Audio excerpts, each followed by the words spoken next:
ng original na dry fit custom guys, no?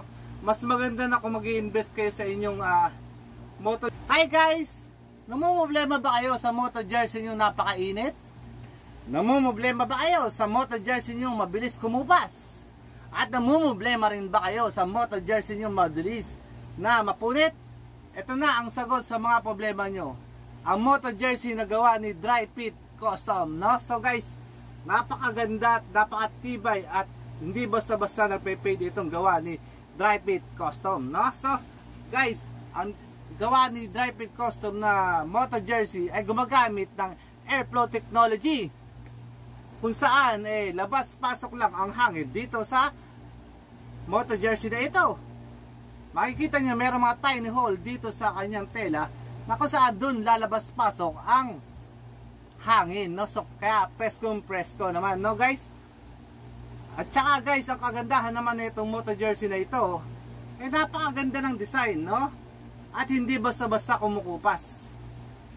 At ang tibay naman kung pag-uusapan guys, no?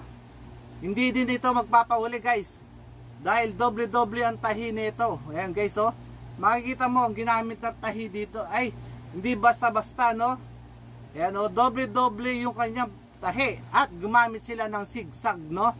Ay, yan, zigzag na tahi. Kumbaga, yan yung makakadagdag na tibay dun sa ating moto jersey, no? So susukatin natin ngayon itong ating moto jersey na gawa ni Dry Fit Custom para makita natin. 1, 2, 3. Okay guys, ito na, nasukat na natin ang ating moto jersey na gawa ni Dry Fit Custom guys, no? Yan, no? Guys, tingnan nyo naman yung quality at saka yung design nitong ating moto jersey guys. Kung kayo isang rider guys, napakaganda, no? So, isipin nyo kung dala nyo yung helmet nyo, tapos naka-ride, naka-gaito kayo ng moto jersey na gawa ni Dry Fit Custom, guys, no? Tingnan nyo naman, guys.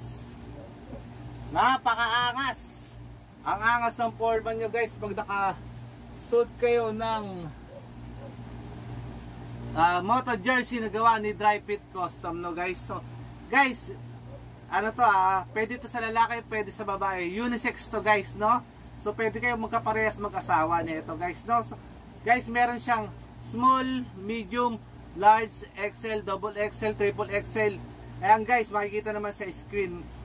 Pili na lang kayo kung anong size na babagay para sa iyo o tsaka sa iyong asawa, no? So guys, mas maganda kung kukupol nyo yung inyong moto jersey para pag habang nagra-race kayo sa Marilaki or what, makikita kayo sa mga clicking doon, kitang-kita yung forma nyo guys. Talagang napakaganda nitong moto jersey, no? At saka syempre presko gamitin naman. Kaya nga, kasi syempre gumagamit siya ng airflow technology, kaya napaka-presko na itong ating moto jersey na ito nagawa ni Dry Fit Custom guys.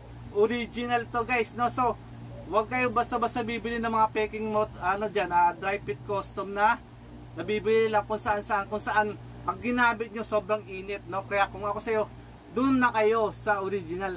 Kasi guys, pag bumili kayo ng original na Dry Fit Custom, hindi lang moto jersey ang makukuha nyo guys. Meron din sila pa-freebies guys, no?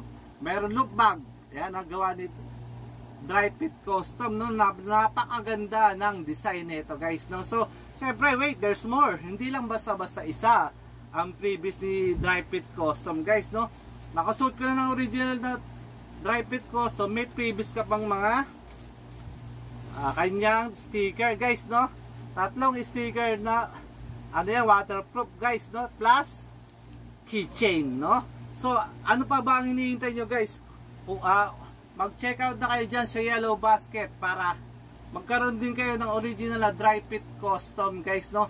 Mas maganda na kung mag-i-invest kayo sa inyong moto jersey kasi syempre araw-araw yung ginagamit. Mas maganda yung maganda kayo tignan, maporma, iba ang tingin sa inyo ng tao pag original ang suot nyo. Okay guys? At syempre, presko. Kasi syempre may airflow technology tayo na ginamit ni Dry Fit Custom. O sige na, paalam na. Hasta la vista, baby!